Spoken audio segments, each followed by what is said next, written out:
Merci beaucoup, merci.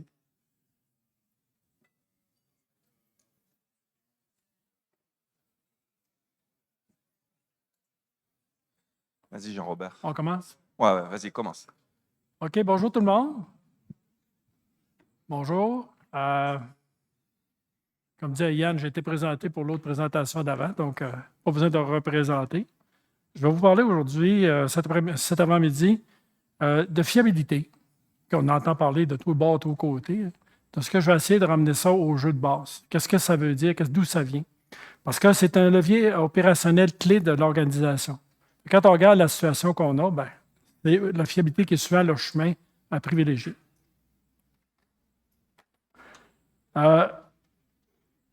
Avec l'expérience que j'ai, 45 ans et plus d'expérience, j'ai pris un temps pour reculer et me dire comment est-ce qu'on approche ça, la fiabilité? C'est quoi les principales étapes, les principaux jalons pour en faire un succès? Donc, vous voyez ici là, les 5 éléments principaux que j'ai ressortis. Être proactif, finalité, organisation gagnante, les causes racines, puis orienter à action. Que je vais vous expliquer pourquoi est-ce que j'ai mis ça comme les points clés. Some people like to climb mountains. I like to build planes in the air. I grew up wanting to be on a wing, wanting to be up this high. Sometimes the temperature up at altitude will reach 60 below. It's brisk, it's refreshing. You never know what you're going to come across up here. Canadian geese, mallards, owls. These people back here, that's why I come to work. That's why I build airplanes in the sky. We're not just building a plane here. We're building a dream. J'aime beaucoup cette vidéo-là parce qu'il illustre bien le sentiment que j'avais quand j'étais en usine puis on arrivait pour vouloir mettre en place des pratiques. On est dans la tourmente avec les problèmes de production, les problèmes d'entretien, d'équipements qui brisent, des urgences, et ci puis ça. Puis en même temps, on nous amène qu'il faudrait faire une autre activité. C'est pour ça que je l'aime bien, parce que dans le fond, je trouve que viscéralement, ça illustre ce qu'on vit souvent dans l'usine. Le défi qu'on a, c'est comment est-ce qu'on fait pour, malgré tout ça, réussir à améliorer notre situation pour ne plus être dans ce genre d'urgence-là. Donc, le premier élément, mon premier apprentissage, pour l'avoir implanté des dizaines de fois dans différents contextes, situations, tant quand j'étais à l'Alcan, 34 ans, puis j'arrivais dans des installations, que maintenant avec mes clients. Le plus difficile, puis c'est ça que la vidéo je voulais illustrer, c'est qu'il faut être proactif. Maintenant, là, il faut dire, je prends l'initiative, je commence. Premier pas. Première bouchée de l'éléphant de tantôt. Puis pour ça, il faut avoir du courage. Il faut dire, j'y vais. Parce que tout va nous changer, nous faire distraire, puis va nous changer les idées. Puis il faut se trouver du temps. Parce que souvent, on entend « Oui, mais j'ai pas le temps, j'ai ci, j'ai ça, j'ai réunion ici, j'ai tel problème à régler, puis etc. » On n'a pas le temps. Il faut le trouver le temps. OK? Quand vous prenez une vacance, ça, des fois aux gens, tu le trouves le temps. S'il arrive une urgence à la maison, tu vas trouver le temps. Fait qu'il faut à un moment donné mettre une priorité qu'on veut améliorer la fiabilité, sachant qu'à l'autre bout, en améliorant la fiabilité, ça va nous dégager du temps. Il ne faut pas procrastiner. Est-ce qu'il y en a qui ne savent pas c'est quoi procrastiner? Levez la main. Ah, OK. J'avais une couple de garçons, moi, ados, qui étaient procrastinateurs, pas à peu près. Les procrastinateurs, ce qu'ils font, ils attendent toujours le plus tard possible pour faire une tâche. On retarde à plus tard. C'est la pire affaire à faire, parce que comme ça, on ne le fait jamais. Sylvain l'a dit dans la présentation avec Guy, on mange un éléphant une bouchée à la fois. Fait que pensez pas changer tout le programme, revisez tous les préventifs. C'est trop gros, vous allez vous étouffer. On commence avec un, puis souvent, celui-là qui a le plus de chances de succès. C'est la recette qu'on a appliquée avec Guy. Mais ça marche aussi pour la fiabilité. Et Sylvain le dit comme il faut, engagement avec la direction. Fait qu'on commence, puis après ça, on engage la direction. C'est l'histoire de ma vie. Quand j'étais jeune ingénieur, début des années 80, fin des années 70, j'arrivais dans un département, puis c'était le bordel. C'était comme tantôt avec l'avion. Là, je spotais les équipements, un ou deux équipements qui faisaient le plus mal. puis je me mettais dessus. Quand lui commençait à mieux aller, la production allait mieux, puis la pression baissait. Mais ça se fait à tous les niveaux. Une fois qu'on a commencé, on peut embarquer le monde. OK. Pour vous autres, je voudrais avoir une couple d'opinions, s'il y a des volontaires. C'est quoi être proactif dans votre réalité à vous autres? C'est quoi ça voudrait dire ou que ça veut dire? Y en a-t-il un ou deux que vous voudrez partager? Tu veux-tu aller au micro, s'il te plaît? Trouver les ressources que tu as besoin pour accomplir tes projets, sans attendre que ça vienne, mais être capable d'aller chercher les ressources, vendre ton projet. Sans demander nécessairement toujours la permission, d'attendre d'avoir tout le monde qui est d'accord. Ouais. Y a-t-il un autre qui voudrait dire sa définition de proactif dans notre contexte de fiabilité? Il n'y a personne ici qui est proactif? Levez la main ceux qui pensent être proactifs. Ben, dans vous autres et quelques-uns qui ont levé la main, il y en a peut-être un ou deux qui pourraient venir partager votre vue. Soyez proactifs, venez partager.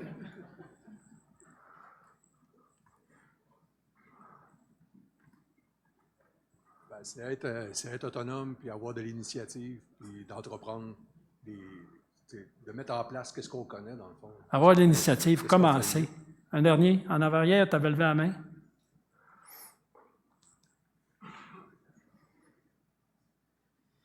Bien, faire ce qu'on doit faire et non ce qui nous tente de faire. Fait que, des fois, on repousse certains jobs, mais on le sait qu'ils sont importants, il faut les faire pareil.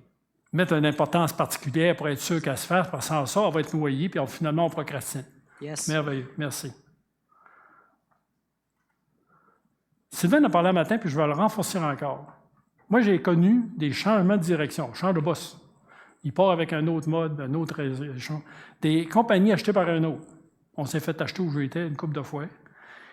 Des tarifs. Trump n'a pas inventé ça. Il en avait avant. La crise économique, on a connu une coupe. Mais à quelque part, là, si on attend que l'alignement parfait des étoiles, on ne commence jamais. Quand un de mes patrons me disait un jour, c'est un Australien, puis il faisait de la voile, il dit, ça pour ceux qui font, il y en a-tu qui font de la voile ici? Fait que vous allez la connaître, celle-là. Le pessimiste se plaint du vent, l'optimiste espère qu'il va changer, puis le réaliste, il ajuste ses voiles en fonction du vent. Fait que ça revient à la même chose. Il faut regarder un peu quelle direction va le vent. La santé et la sécurité devient importante. OK, belle raison de faire de la fiabilité. Un autre, la production devient importante. Une autre bonne raison de faire de la fiabilité. Il faut regarder le sens du vent. Donc, il faut savoir faire naviguer le voilier avec le vent. Deuxième élément, une fois qu'on a décidé de bouger, la deuxième chose la plus importante, c'est avoir la finalité à l'esprit. C'est quoi l'enjeu principal pour l'entreprise? On l'a répété, Sylvain l'a dit tantôt, je l'ai répété, Justin l'a répété pour eux autres. La finalité numéro 1, la disponibilité de machines pour pouvoir louer des machines. C'est ça qui est payant. Puis les coûts. Fait que quand on va travailler sur la fiabilité, c'est ça l'objectif de l'organisation. Ne travaillons pas sur quelque chose qui nous tente, mais qui n'a pas d'impact sur l'organisation. Mais ça nous donne comme voilier vers quel cap naviguer. Il faut toujours garder à l'esprit notre objectif. Je vais vous donner quelques exemples concrets, d'exemples que j'ai vécu avec des clients. Client V, je ne le nomme pas, c'est un client alimentaire, c'est un de mes clients. Lui, ses pertes, c'était des pertes de non-qualité. Son alimentaire, il y avait des produits qui, quand ils n'étaient pas bons, c'était 100% de qualité eux autres. Ils le mettaient à terre, puis ils le mettaient dans des bacs, puis ils envoyaient ça aux animaux. Ça coûte cher. C'est des produits qui ne sortent pas. Un autre, client D, c'est manufacturier, il y a des salles de machines, il fait du tissu. Ça dit non-disponibilité. S'il y a une machine qui est arrêtée, c'est le tissu qui ne se produit pas. Ou il peut avoir des problèmes de qualité. Un autre client R, un de mes clients miniers, que j'ai encore d'ailleurs, ça a changé, c'est intéressant. J'ai commencé avec eux autres en 2021, ils sont en Afrique en passant. À 2024, l'enjeu principal, c'était maximiser la production. Début de cette année, la direction a dit, là, le marché mondial est saturé, il y a un ralentissement de production, là, c'est les coûts qui deviennent importants. Bon, la bonne nouvelle, c'est que c'est les mêmes recettes pour les deux, sauf qu'on va focaliser en fonction du besoin. Un autre dernier, OK, vous l'avez vu tantôt, c'est un client de transport, c'est la non-disponibilité. Le truc, il faut chercher un maximum d'impact pour un minimum d'effort, toujours.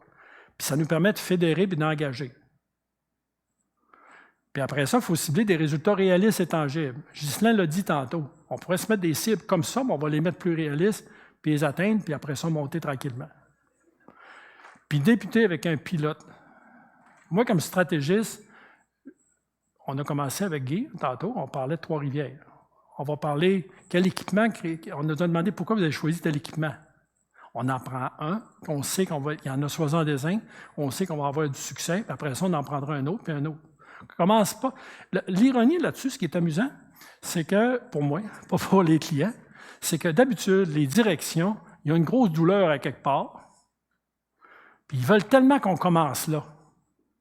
Mais moi, mon expérience, 45 ans d'expérience quand même, me dit que si ça va mal, là, c'est souvent parce qu'il y a un contexte, une culture, il y a tout ce qu'il faut, des recettes pour aller mal. Fait que si vous vous asseyez là en commençant, ou pire, essayez d'étendre la grandeur de l'organisation, de commencer, bien vous allez vous planter, tout simplement. Quand c'est trop gros, c'est comme l'éléphant, vous n'avez pas la bouche assez grosse. Mais si vous prenez un pilote qui n'est pas facile, rappelez-vous, on a insisté tantôt qu'il y a des bonnes chances de réussite pour faire un succès, bien, vous ne donnez pas de chance. Parce qu'automatiquement, ils ont actuellement toute la recette pour ne pas réussir, ils vont vous faire échouer. Puis là, vous perdez toute crédibilité, puis ça finit là. Donc, avec le pilote, ça permet, parce qu'on en fait un succès, de fédérer, d'engager, puis on cible des résultats tangibles, puis débuter avec puis pratiquer et démontrer. On se pratique, on raffine, on s'améliore, on va au deuxième. On l'amène la recette qui marche déjà, on l'améliore encore un peu, on rétro-back, on améliore les autres aussi. On arrive au troisième, la recette est meilleure en meilleure, on retourne aux autres. Ça s'applique un site après l'autre, mais un équipement après l'autre aussi.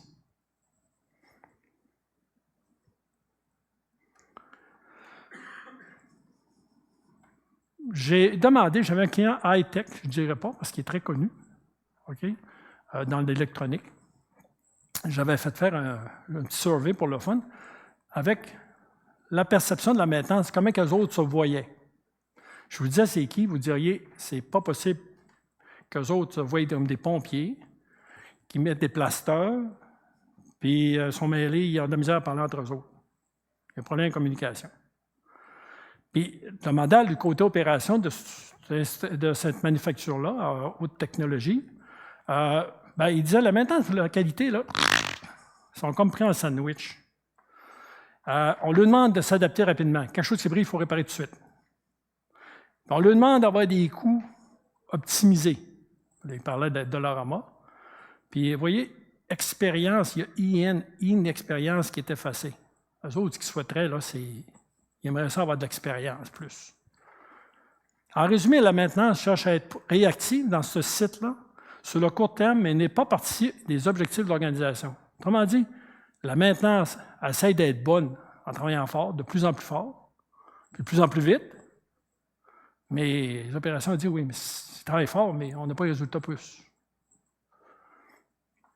Là, je lui ai demandé, c'est quoi votre futur que vous aimeriez? Fait que là, maintenant, on disait, on aimerait ça devenir la référence, être dans les meilleures pratiques. On voudrait avoir l'alignement des travaux, avoir du prédictif, puis de la fiabilité, de la prédictibilité. Puis l'opération, ce qu'ils ont dit, la prédictibilité, on veut arrêter les variations. Pour ceux qui ont fait du contrôle statistique de procédé ou du lean, vous savez que ce qui est mortel, c'est les variations.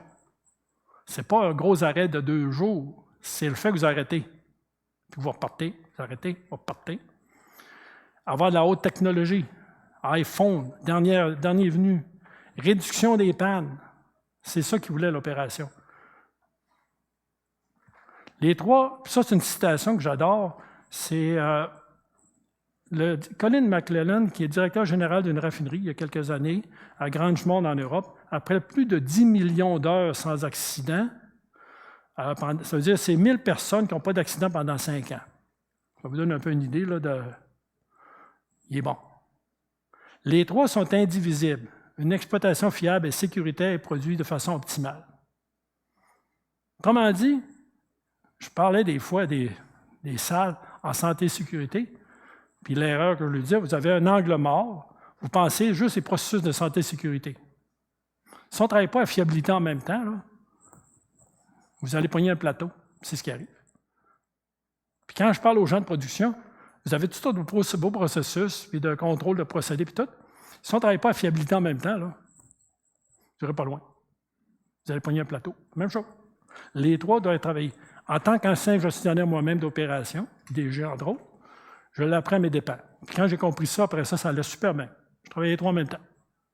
C'est les mêmes comportements de direction qui font qu'un a un succès et l'autre a un succès, puis qu'ensemble, ils ont du succès. Changement de paradigme. Dans ma jeunesse, je ne sais pas si c'est encore de même des fois, si ça va bien, c'est grâce à l'opération. Dans les années 80, c'était un peu ça. Si on perd de la production, c'est souvent de la faute à la maintenance, les arrêts planifiés, non planifiés, les redémarrages, le retravail. Puis la comptabilité disait toujours, le principal coût contrôlable, c'est l'entretien. Fait que l'entretien coûte cher, il faudrait le baisser, le couper. Surtout quand on a des tarifs puis quand le marché stagne. Il faut couper les coûts. C'est qu'on peut couper. Le seul compte contrôlable qu'on a, c'est l'entretien. Coupons-les. En fait, la vraie paradigme qu'il faut avoir, c'est la maintenance, c'est un contributeur tangible et reconnu des résultats de l'entreprise. Référé à la citation que j'avais il y a 2 minutes. La valeur peut être mesurée et partagée après ça. Maximiser la production puis optimiser les coûts. Mais comment? C'est avec la fiabilité. Donc, il faut penser maintenance plus opération égale production. C'est ça le nouveau paradigme. Et la fiabilité devient automatiquement un levier opérationnel. Fiabilité permet une meilleure maintenance, plus optimisée, qui, avec l'opération, produit plus, à meilleur coût. Troisième élément, avoir une organisation gagnante. Sylvain, tantôt, l'a bien décrit, il est parti du vice-président d'opération. C'est le numéro 2 dans le GAY, le numéro 1 en opération, tout le monde est en dessous de lui, qui est son patron. Il dit, lui, il faut le convaincre. Mes pairs, il faut que je les convainque, les DG. Puis après ça, les directeurs de succursale, puis Justin, lui, c'était ses pairs, les directeurs de succursale, etc. Donc, il faut aller chercher un support. Rechercher des alliés. Il l'a mentionné aussi. Des fois, tu as des amis, tu n'étais pas amis. Il faut en avoir le plus possible des amis. Puis souvent, c'est soit par relationnel, ou c'est parce qu'ils ont besoin de nous autres, on va les aider à réussir. Par exemple, l'opération. S'ils réussissent mieux, ils ont un meilleur résultat. Les directeurs de succursale, dans le cas de GAY, s'ils réussissent, ils ont des meilleurs résultats, ils sont contents. On parle de fiabilité. J'ai appris ça quand j'ai fait un tour en Australie. C'est parce que ce n'était pas dans les modèles nord-américains des années 70-80, un poste de fiabiliste.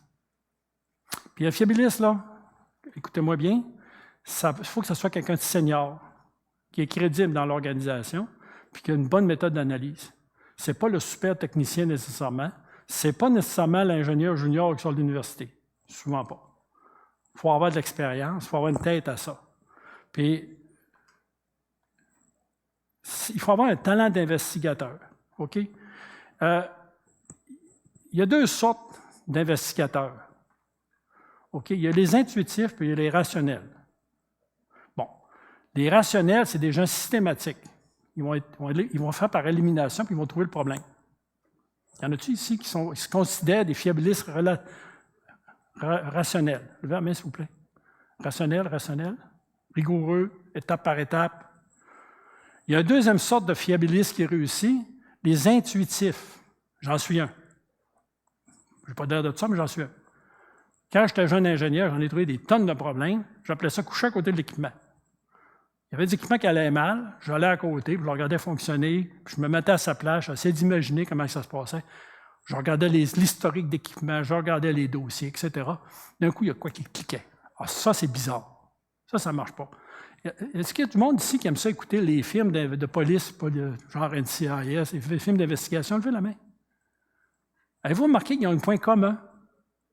Il y a toujours quelqu'un qui trouve « Ah, ça, c'est bizarre. » C'est ça, un intuitif. Et moi, j'en suis un. Fait qu'il y a les deux qui marchent. Puis, il y a une troisième catégorie, à passant. Ceux qui ne l'ont jamais. Ils rient. Sérieux. Il y en a qui ne l'auront jamais. Puis moi, à ma grande déception, mon père était soudeur, puis il avait du talent, mes 2 frères pareils. Puis j'ai un de mes garçons qui ne l'a pas pantoute. Il a fait un électromécanique. Il n'est pas capable d'avoir un problème technique. Il est comme aveugle à ça. Je ne peux pas comprendre. Moi, je suis intuitif. Moi, ça me saute aux yeux quand quelque chose, il écroche un petit bruit, un petit... Ça ne marche pas, là, il y a quelque chose qui ne va pas. Lui, il n'est pas capable. Au point qu'il y a une firme qui a développé... N'as-tu entendu parler de ça, de test de la valise? La main, ceux qui ont connu le test de la valise? Connu? As-tu déjà passé? Je veux dire, t'as-tu déjà essayé? OK, parce que ma question peut vouloir dire que tu l'avais essayé, ça n'avait pas passé, que tu étais dans la catégorie qui marche. C'est basé sur cette théorie-là. Les gens du test de la valise, soit électrique, mécanique, ils ont différents tests, ils ouvrent une valise, puis ils te simulent un système, puis ils vont créer volontairement quelque chose qui ne marche pas. Là, tu as 5 minutes pour trouver c'est quoi qui ne marche pas. Fait que les rigoureux, eux autres, vont y aller étape par étape. Les intuitifs le regardent et disent « Ah, c'est ça qui ne marche pas. » Puis il y en a qui ne trouvent jamais. Puis il y a des organisations qui, c'est un test qu'ils utilisent, ça existe vraiment en passant, ils utilisent pour sélectionner leurs employés. Bon, ayant dit ça, sur 10 employés de maintenance, vous allez parler à n'importe quel contremaître, il va vous dire « J'ai besoin de gros bras pour transporter des affaires puis aller passer des gros jobs. Mais j'ai besoin de gens qui sont plus raffinés, plus fins pour certains jobs, qui sont vraiment de qualité, puis on a besoin de précision, maintenance de précision. Fait qu'il y a besoin de toute l'équipe. Fait qu'automatiquement, il en faut un certain nombre. Parce que si tout le monde est des gens de précision, il y a des gros jobs qui vont avoir de la misère à faire, qui vont transporter des gros tuyaux, des affaires de même. Il faut avoir un talent pour ça. Là. Moi, je ne suis pas capable. Il faut avoir la taille. Ah non. Il faut savoir comment le virer de bord. Puis les gens ont le sens de ça. Donc, ce qu'on veut éviter, c'est quand on va demander un fiabiliste ou quelqu'un qui va faire de l'inspection, il faut éviter que le contremaître ait la tendance fâcheuse qu'on voit souvent de vous passer le gars qui est en travaux légers ou qui est sur le bord de la retraite ou ben non, qui n'est pas de son meilleur, son moins pire. OK? Y en a-tu qui ont déjà eu ça, ce problème-là, que vous passez à l'un des pires pour faire l'inspection? Oui? Ah, super. Je commençais à penser que j'étais tout seul à avoir vécu ça. Après ça, qu'il y en a d'autres, mais ils n'osent pas le dire. Et aussi, quand on a des inspecteurs qui commencent, il faut surtout donner suite à leur découverte. Il faut montrer qu'on est intéressé, puis on fait du renforcement positif. On les félicite d'avoir trouvé de quoi. Puis comme je le disais, ce n'est pas donné à tous d'avoir le talent d'investigateur.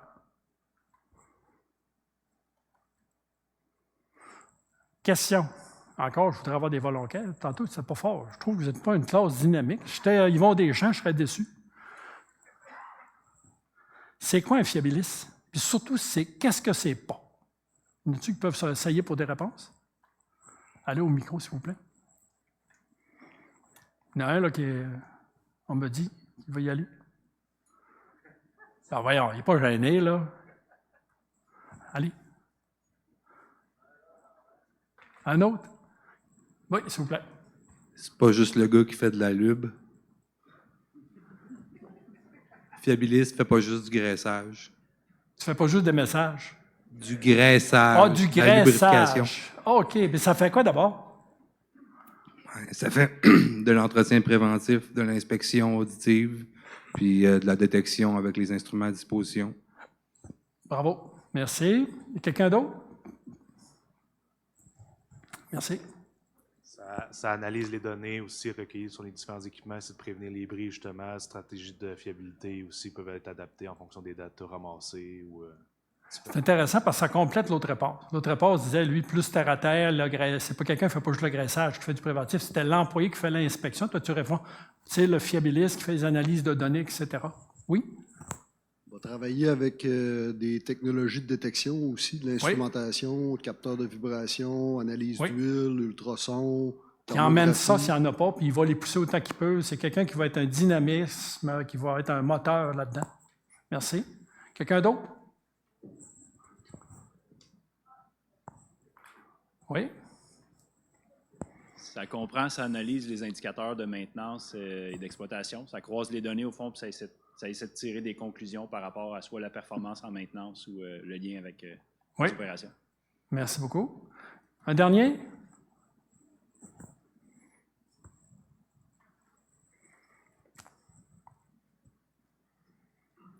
Pour ma part, je suis planificateur, mais un fiabiliste, pour moi, c'est quelqu'un qui va fiabiliser nos équipements. Donc, il va évaluer quel équipement il y a eu le plus de bris, les fréquences, qui va évaluer comment on peut les améliorer pour la durabilité, qui va faire les analyses, puis qui va proposer, qui va aller avec la criticité des équipements également. Excellent. Merci. Tu ouvres ma prochaine slide. Bon timing. À un moment donné, je me suis fait poser la question, c'est quoi qui a de l'impact en fiabilité? Bon, jeune ingénieur à l'époque, j'avais quand même pas mal mes statistiques à l'esprit là, à l'époque. Puis j'ai fait une analyse sur plusieurs années, 10-15 ans, sur une dizaine d'industries différentes pour regarder si on fait, par exemple, plus de préventif, on a-tu des résultats pour ça? Avec des données concrètes. Donc, pourcentage de respect du préventif par rapport, par exemple, au coût d'entretien ou à disponibilité, etc. Puis, ça a donné des nuages de points. Si vous regardez sur l'écran, il y a des nuages de points. Puis, là, la question, c'est que tu dis à ton ordinateur, ben, tu peux-tu tracer une courbe, voici une corrélation. OK? Première surprise. Pourcentage de préventif par rapport à n'importe quoi. Ma surprise, c'est qu'il n'y en avait pas de corrélation. Il y avait juste un nuage de points. C'est contre-intuitif.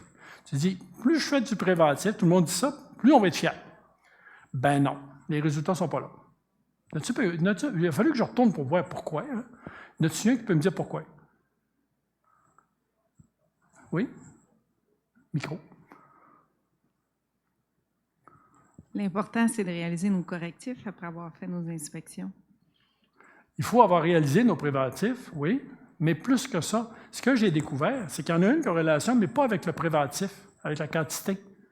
Il y en a une avec, ça c'est aucune corrélation, il y en a une avec le généré par le préventif, et elle est très forte. Pourquoi vous pensez? Est-ce que quelqu'un veut s'essayer? Tu es bien parti?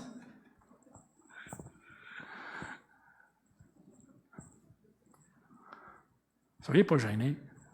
Bien, à chaque fois qu'on inspecte un équipement, on n'améliore pas son état. Il y a ça, mais pense-y, tu vas changer le filtre à l'huile à tous les jours. Lui, va-tu être vraiment plus propre? On peut-tu détecter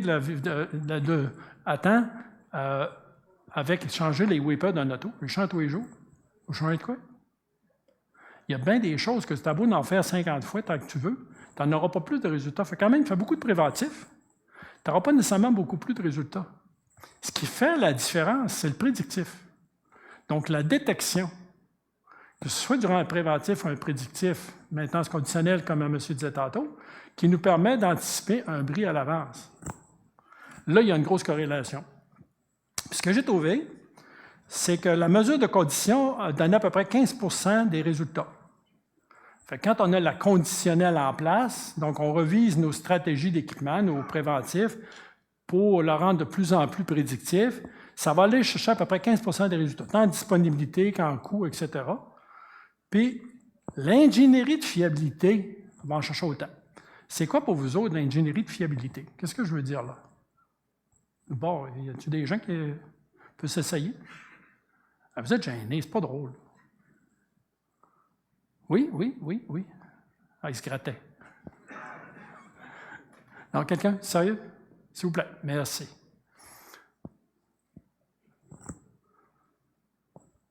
C'est le design de machine pour pas qu'il fasse défaut, dans le fond. Ah ouais?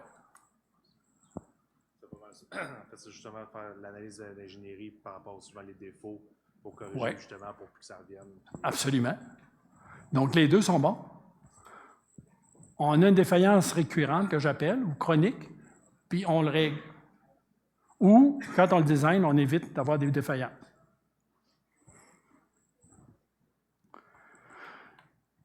Fait qu'apprenons-nous de cette étude? En fait, puis ça, il y a les mêmes conclusions pour la disponibilité d'équipements, de fiabilité, les coûts, les urgences, le temps supplémentaire. Donc, j'ai fait plusieurs études, pas une, j'en ai fait plusieurs. Puis ça arrive à peu près toujours aux mêmes conclusions. Si on est capable d'avoir un bon système de prévention, avec du prédictif dedans qui est optimal, etc., on va chercher la moitié des résultats, puis on en cherche autant en faisant ce qu'on appelle aujourd'hui couramment l'élimination de défauts. Donc, soit au design, soit durant on regarde c'est quoi qui brise, les problèmes de défaillance. Comme Justin l'a montré ce matin, il avait montré le bombe qui avait une limit switch, qui avait un problème. Alors, on règle ce problème-là, mais il ne reviendra plus. Puis la réponse, ce n'est pas nécessairement un préventif, c'est qu'il y a quelque chose qui fait qu'il brise. Il mentionnait, c'est-tu la manière que l'opérateur opère? C'est-tu un défaut de design? C'est-tu les conditions matérielles? C'est là qu'un fiabiliste est utile. Il va creuser ça jusqu'à temps qu'il trouve. C'est quoi qu'il fait? Donc, on a 2 volets complémentaires. L'optimisation des stratégies d'équipement qui permet d'emmener le plus de prédictions possible, puis l'ingénierie de fiabilisation que j'appelle. Qui a déjà vu la courbe PF? Levez la main, s'il vous plaît. OK, pas pire. Je pensais qu'il y en aurait plus que ça. La courbe PF, ce qu'elle nous dit, c'est la probabilité de défaillance en fonction du temps avant la défaillance, donc par la méthode de détection. Donc, plus on est ici, là, plus c'est tard. Ça veut dire qu'il commence à chauffer. S'il chauffe, c'est qu'il est assez détérioré pour faire de la chaleur. Donc, c'est trop tard. Et c'est le temps de le remplacer, mais on est tard. Puis, on avance avec d'autres méthodes plus avancées, puis aller jusqu'à des détections avec, par exemple, des mesures de vibration. Les mesures de vibration ou d'ultrasons vont permettre de détecter à l'avance qu'il y a quelque chose qui s'en vient. Souvent, on est capable de le corriger avant qu'il détériore plus, fait qu'on prolonge la vie de l'équipement. Donc, ça, c'est la courbe PF. Bien, le truc, c'est quand on va définir nos stratégies, nos préventifs, si on veut, c'est d'en organiser, d'en avoir le plus possible dans cette zone-là. J'ai fait faire à un ingénieur en Afrique que je coachais une petite analyse pour le fun sur un équipement. On le voit en bas ici, là. Pour voir différentes stratégies d'équipement qui vont être appliquées, qu'est-ce que ça vaut en perte de production et en coût d'entretien.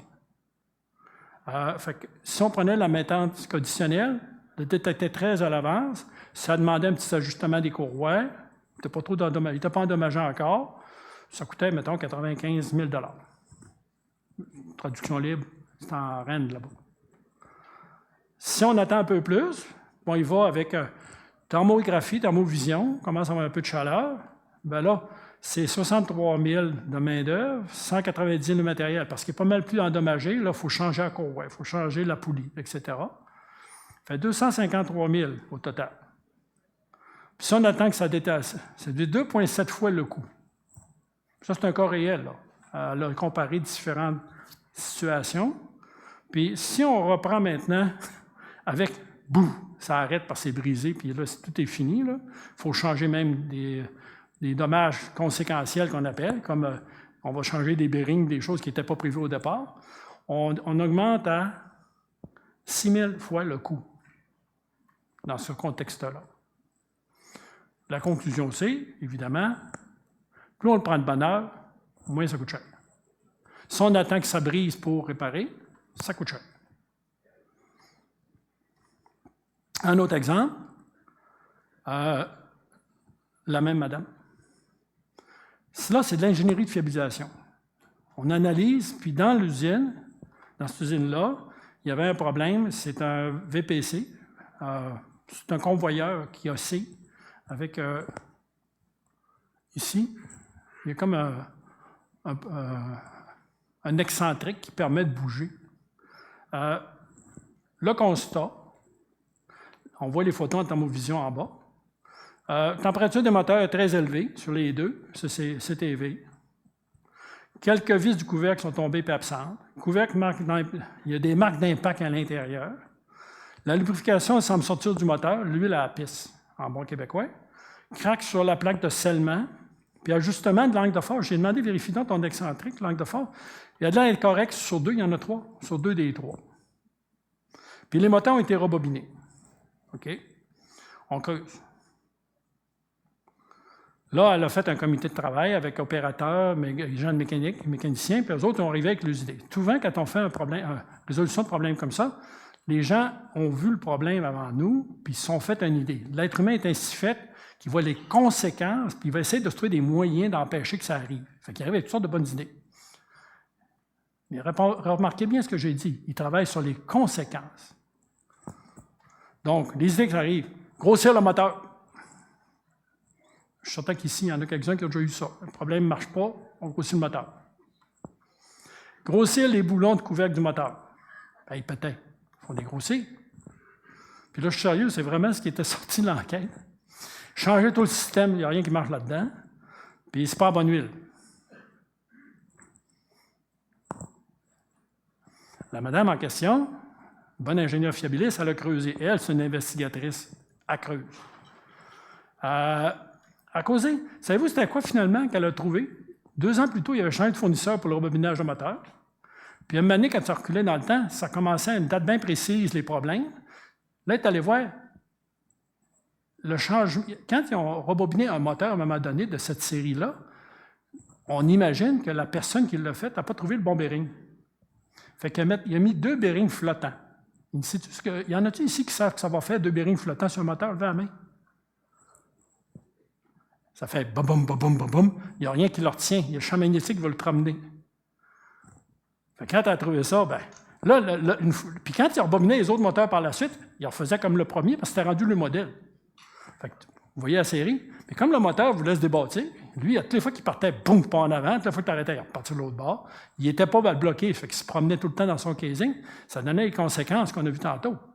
Là, elle a travaillé sur la cause fondamentale, pas sur les conséquences. Fait que même si elle a fait un simple pourquoi, on a vu tantôt les bizarreries qu'elle a été, la vraie raison, il fallait qu'elle creuse vraiment.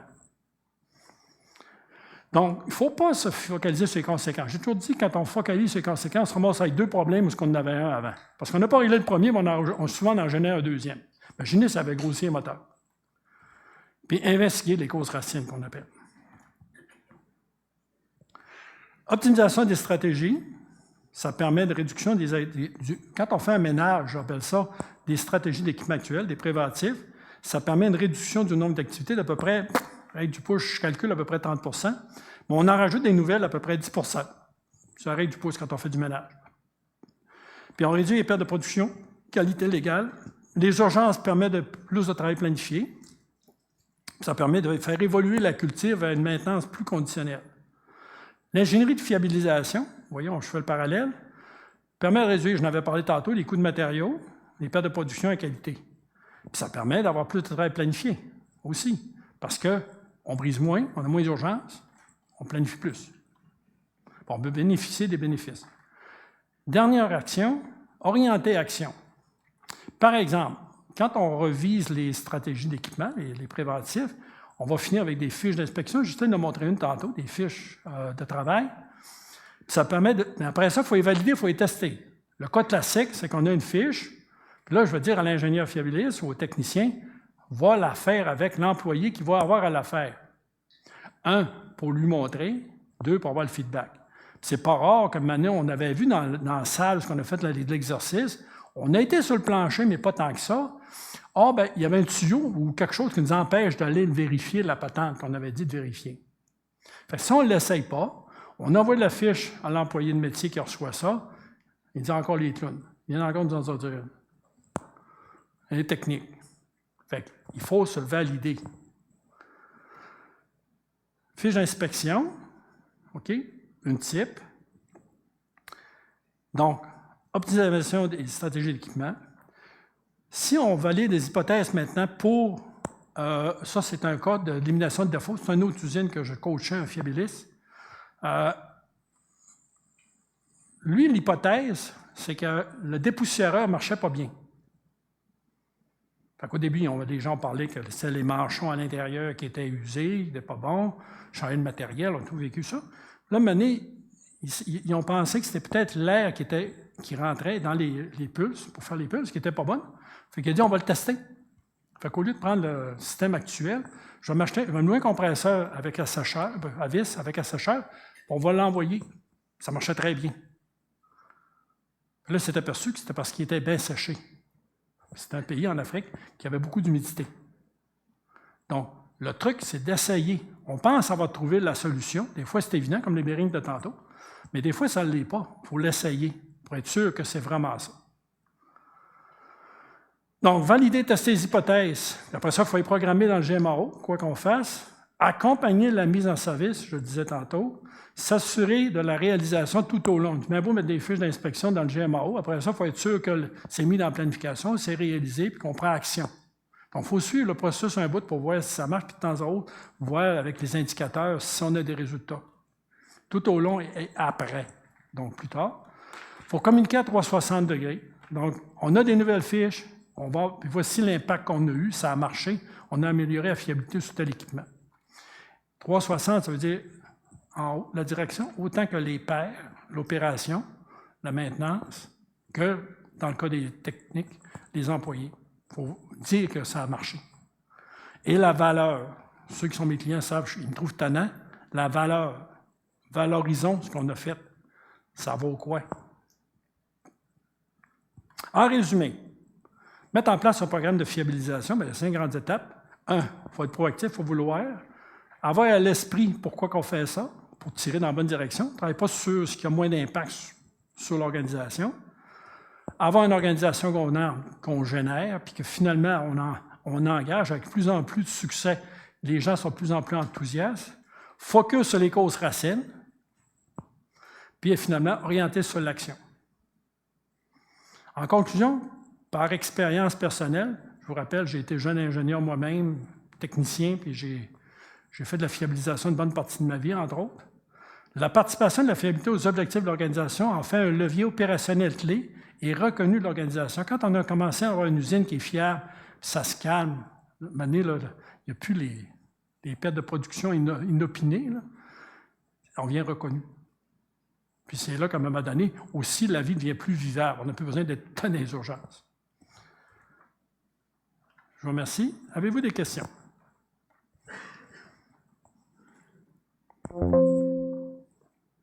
Soit j'ai été bien clair, ou je ne vous ai pas intéressé, ou vous avez rien compris. J'aimerais au moins avoir une question. Oh, parfait.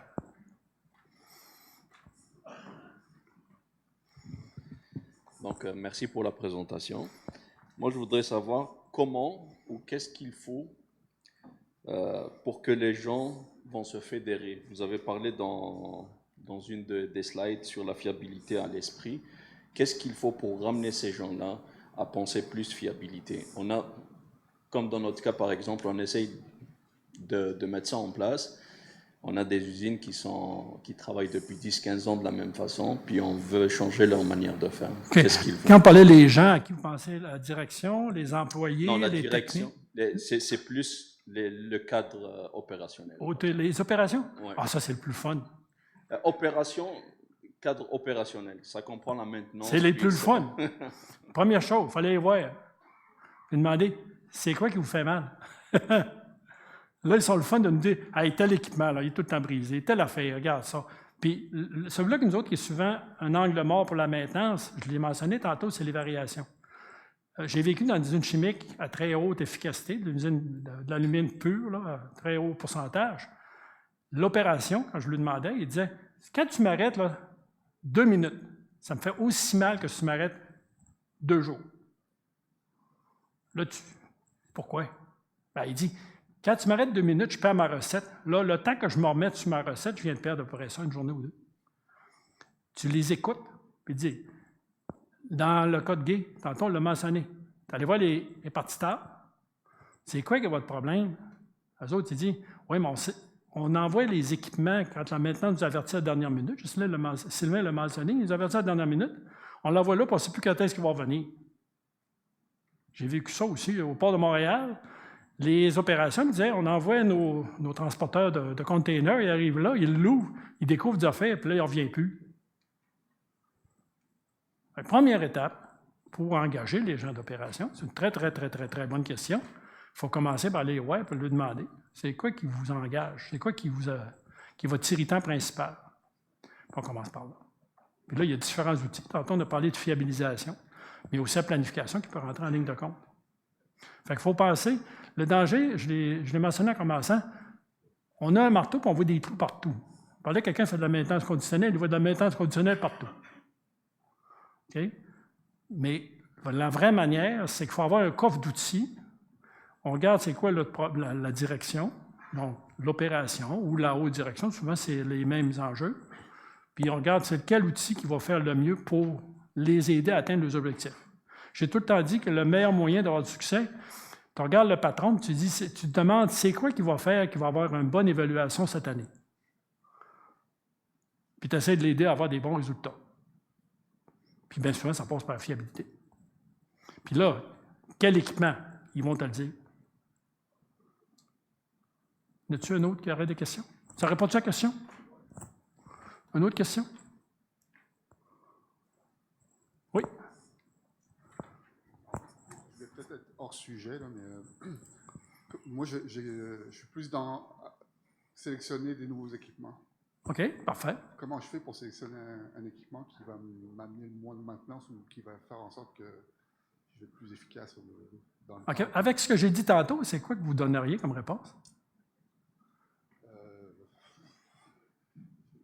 Que je puisse mesurer au niveau de l'équipement, avoir des instruments de mesure qui sont déjà dédiés et qui sont déjà... Mais ça se résume à quoi? J'ai donné 1 heure de conférence là-dessus. Ouais, pour moi, je n'ai pas bien écouté. Une chose. Un équipement qui va être fiable. On va poser une question. Quel type d'auto tu as? Pas sûr, parce que depuis 1 an que je l'ai, je suis tout le temps au garage. OK, est-ce que tu vas en avoir un autre? C'est une voiture électrique. Vas-tu en avoir un autre? Oui, je vais en avoir un autre. La même marque? Peut-être. C'est des masochistes? Ouais.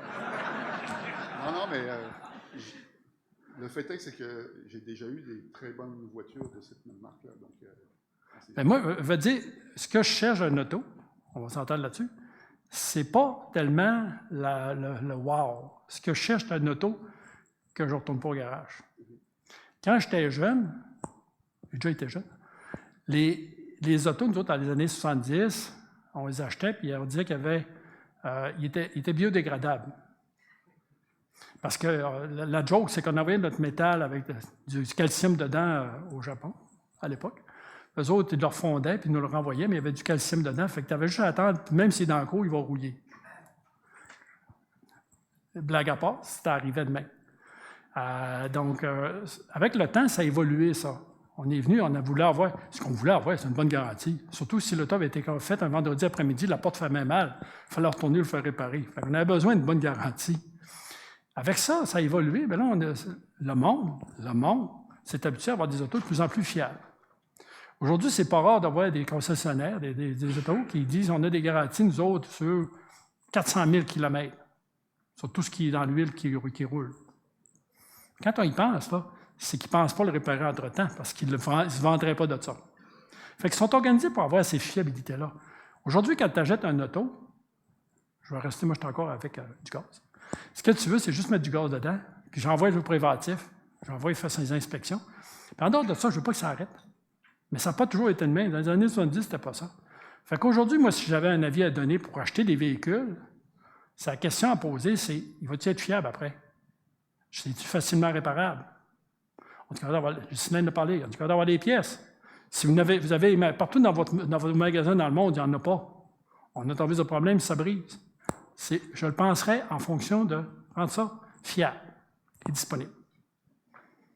Fait que moi, c'est le seul conseil que je donnerais. Pensez fiabilité en amont. Comme je disais tantôt. On en travaille en aval, mais aussi en amont, quand on procure, il faut penser fiabilité. Ça répond-tu un peu à la question? Oui. Merci. Très bonne question. Un autre?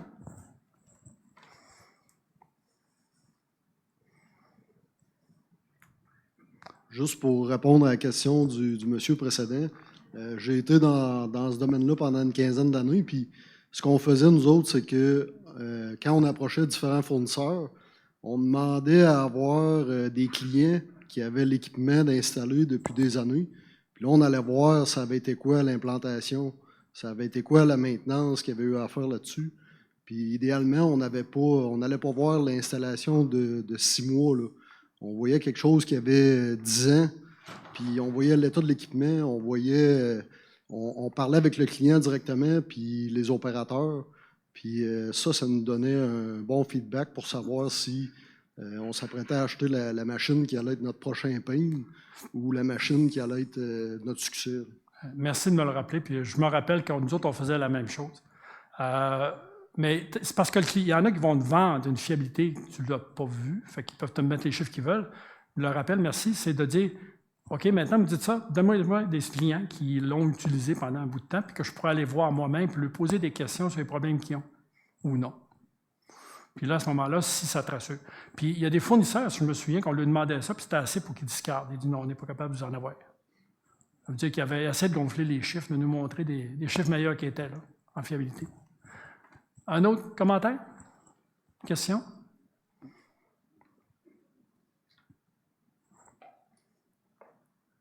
Commentaire, question. La slide avec la courbe d'aller PF. faire l'inspection au bon moment, as-tu des exemples en fonction de.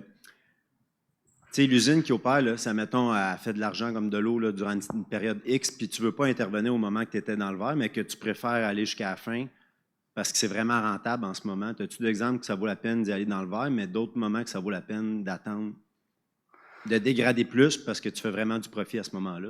Ben, en fait, c'est une bonne question, mais la réalité, c'est que quand tu vas dans les maintenances assez avancées, conditionnelles, tu es capable de prévoir pas mal en avance. Fait que tu commences puis tu peux le suivre. Ce qui peut arriver, par exemple, ce que j'ai vécu personnellement comme fiabiliste, comme surveillant, comme surintendant, c'est que des fois, pareil, on se faisait prendre. Un équipement qui commence à mal fonctionner, puis on ne veut pas lâcher parce qu'il y a une run d'opération. Fait que souvent, ce qu'on demandait, c'est on peut-tu faire une réparation temporaire pour le planifier, mettons, après la run. Fait que ça, c'est une autre option. Mais plus tu vas aller avancer dans les méthodes conditionnelles, plus tu prédis longtemps d'avance, ou tu peux éviter même que ça se détériore. Mais à la limite, tu peux accepter à ce moment-là un peu de détérioration, mais tu planifieras ton arrêt. Okay. Et le truc, c'est d'être le plus conditionnel possible. Okay. Si tu te prends trop tard, OK, ben, comme tu es dans le milieu de la courbe, avec des méthodes qui te prennent un préventif normal, qui disent que ça va briser cette semaine, là, on va le torfer tant qu'on peut pour produire. Ben là, je te dirais, dans ce temps-là, ben, ce que je faisais, moi, c'est de dire, ben, écoute, on va te faire une petite réparation, là. Ça va prendre une demi-heure, mais on va le faire torfer jusqu'à la semaine prochaine, mais là, il faut le planifier pour de vrai. On va être prêt, on va avoir, j'ai un esprit, un cas, là, une vis sans fin, on va l'avoir à côté, prêt à embarquer. Ben, tu sais, il faut, dans ce temps-là, jouer un petit peu de finesse, là. Ça répond-tu à ta question? Oui. Plus ou moins? Ben, je me demandais s'il fallait vraiment considérer fiabilité, mais aussi profit que tu as. Oui, mais en même temps, plus tu attends, plus ça va être détérioré, plus tu vas t'arrêter longtemps. Plus ça va coûter cher, puis plus l'opération va perdre de production. Puis c'est ça l'éducation. Des fois, des fois, je ne suis pas fin. Ça m'arrive. Je fais un beau sourire, mais des fois, je ne suis pas fin. Ça m'arrive de laisser les gens se planter. Ils ne veulent pas écouter? OK. On va te laisser faire. Puis là, tu vas voir par les résultats. Là, c'est une grosse conséquence. « Ah, mais ça n'a pas de maudit bon sens, vous entretenez mal. » Non, tu avais dit qu'il fallait arrêter avant pour pas que ça soit pire. L'exemple que j'ai donné de 3 cas, c'est arrivé ces cas-là, là, la fois de 6000 fois, là, c'est arrivé ce cas-là, là. On avait laissé aller.